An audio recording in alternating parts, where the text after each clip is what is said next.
Just keep in mind that this is only a general reading. Always take what it feels right and with what does resonate within your own life experiences during this time. And if you would like a personal reading with me, please contact me through the email I put in the description box below. So, Aquarius, I do feel that this month of June brings a certain degree of an awakening or a wake-up call of some sorts of things that have been a little bit stagnant or stalled, situations that have been like a dragging, continuous issue in your life. I do feel that there is an awakening, or there's an intense kind of clarity here coming into you, to you, so you can maybe understand how to resolve, fix, or handle something that some of you have been questioning. What's the best approach, or what's the best way to fix and handle? I feel that others of you are trying to start by something, because what I want to say about that is that I feel that some of you have a lot going on, a messy kind of energy, and you're trying to understand where to start, where to pick up from. So you hope that by doing that, other situations will fall into place. And I feel that you may be right. I feel that by starting to apply effort, work, and a certain degree of commitment to something you have been maybe attracted to, or that has been calling to you, I think that if you dedicate yourself and commit yourself wholly to that one thing, it may actually help many others as well fall into place. And I feel that this one thing for some of you is really about understanding your calling or pursuing the path of dreams. I do feel that the dream state does have some importance during the month of June. I feel that you may receive clues and answers in your actual sleep, but it could also be in deep meditation or deep thinking, because you do have the Four of Swords, you know, ruling the energy of the whole month. So there's a chance here with this Four of Swords that by rest, by relaxation, by deep thinking and deep thought, which is what I'm feeling the most, you can actually reorganize and restructure your mind, shut down the voices, shut down the excessive noise which is present here, the excess of it's like conflicting thoughts. Like you have an idea, but right immediately you have others as well that contradict the initial one. It's a little bit of think about it and then just do it. Don't stop. Don't second guess yourself continuously, because it may bring just more doubts and more of this Five of Wands, which for you I'm feeling that is really an inner struggle. There's a lot of voices, a lot of different kind of maybe desires and ideas and projects and, you know, situations you would like to handle at the same time. And maybe you are realizing in the month of June that you need to focus on one and that's it, kind of vibration, so that others may go back to that place of balance or find their way naturally.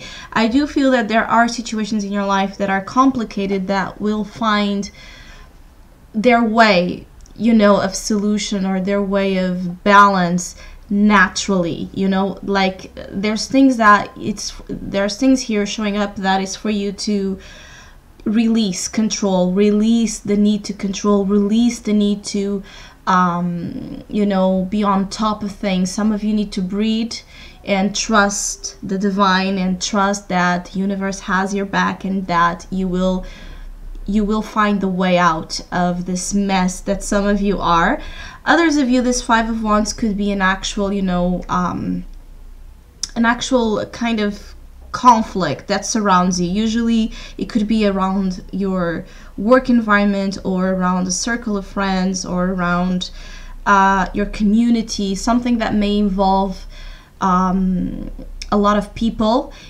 You may have disagreements, or you may be around disagreements of some sorts where nobody really gets to a compromise or gets to to work together in finding out, again, solutions. So there may be a lack of teamwork, and I feel that for some of you that are involved with groups, the month of June may be a solo month. It may be a month for you to focus or think about doing things as well on your own, or maybe pursuing some type of venture, some type of work prospect that you could maybe control on your own, or that you could depend more on your own. There could be ideas coming to you about how to attract more abundance, or how to create it, again, from your own efforts, from your own ability to be this self-made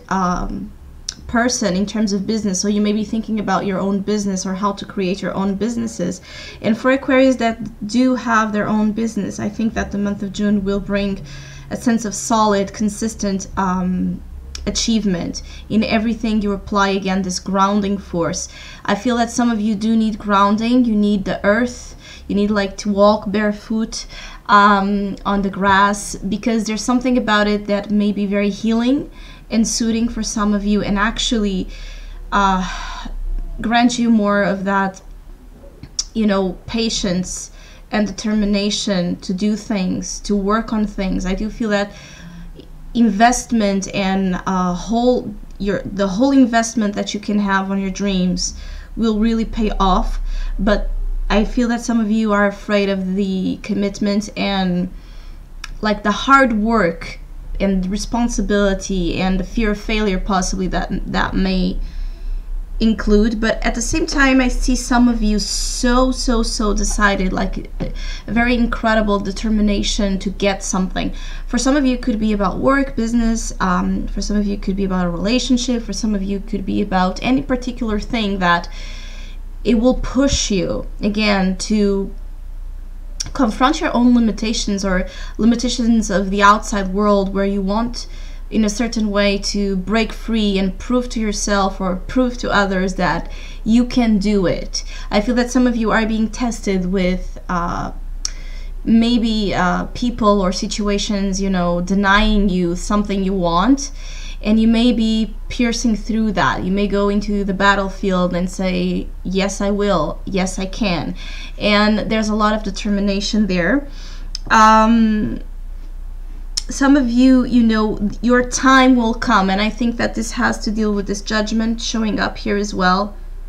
I feel that some of you are still in doubt or questioning what it is that you're supposed to do, what it is that you're supposed to devote your love, your knowledge, your time, your heart.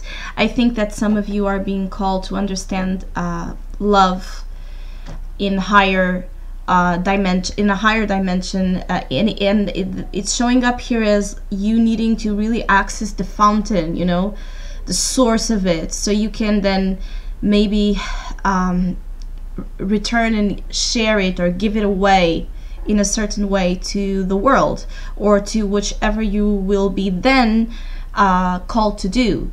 So I feel that there's a lot of transmutation happening in the way you understand emotions, in the way you understand feelings, in the way you understand spirituality, in the way you understand beyond the thinking, let's say, where you actually feel it. You feel yourself being washed through this divine energy of love.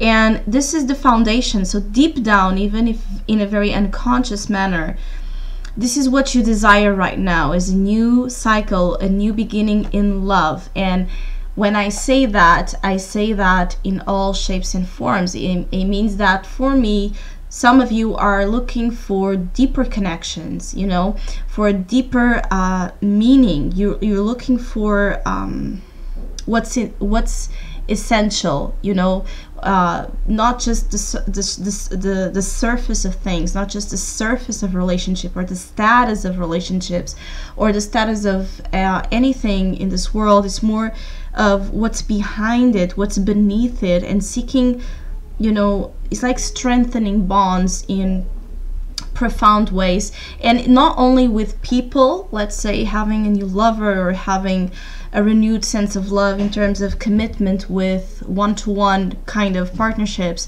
but in everything. Again, friendships, work, yourself, nature, cosmos. It's like seeking that deepening, that substance, that juice, you know, that exists in everything if we really look for it. So some of you are being awakened, having this awakening of love, having this wake-up call in regards to maybe I have been trying to look for things or look for answers in very logical ways or very intellectual, you know, in a more intellectual, let's say, logical pattern. Maybe it's time for me to understand what's beneath that, you know, what's my true what are my true needs, you know, my true desires, my true feelings, my true it's like unraveling the soul, let's say, unraveling the soul to manifest then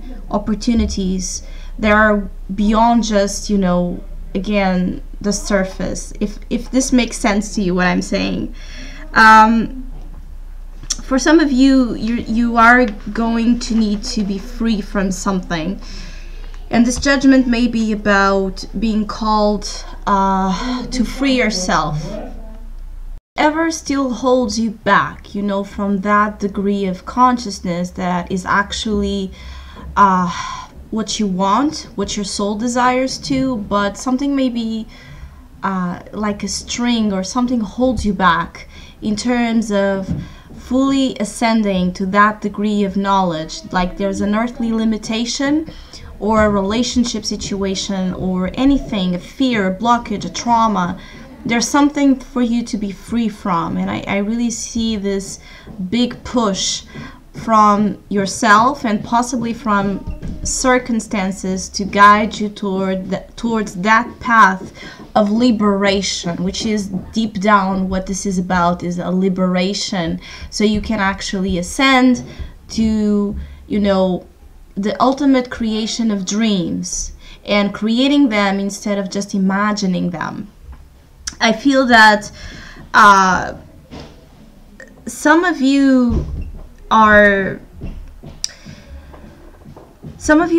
kind of desiring to seek some justice or some fair results by your own means. You may be looking for, you know, you may be advocating more to the world about your thoughts, you know, of what's fair and what's not fair in this world and what we could do collectively to change it.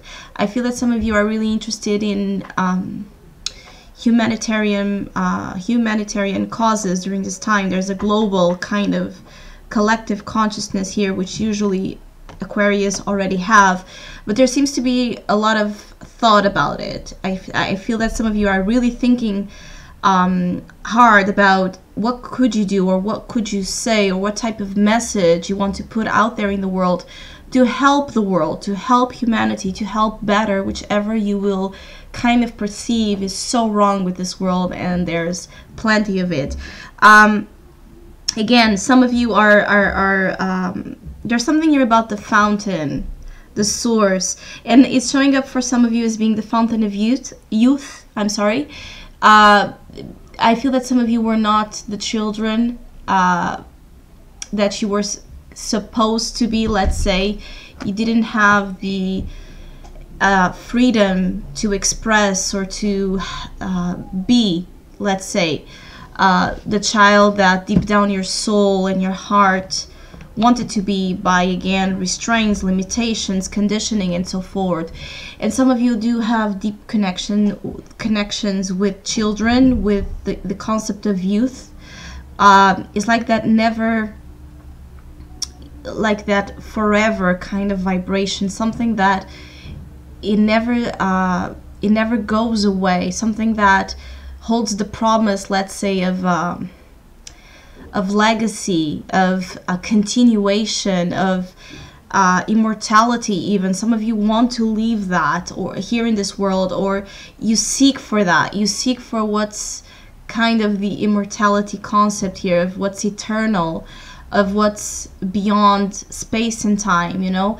And some of you, somehow it's connected with youth, it's connected with maybe what you couldn't feel, or what you couldn't have, what you couldn't be, or how that maybe prevented you from becoming what you truly wanted to become, which usually happens to all of us. So there's a lot of thought about that. There's a lot of deep soul searching for answers to big questions. And I feel that some of you, the more you surrender to love, the more you give in to love, and you know, you think less and you feel more, I feel that some of you will reach that. You will reach that balance. You will reach that harmony between thinking and feeling. And it's like achieving clarification, illumination. There's a lot of insight as well here with you during this month.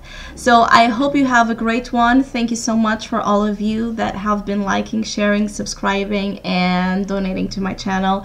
I really appreciate it. Thank you so much. And hopefully we'll see each other soon.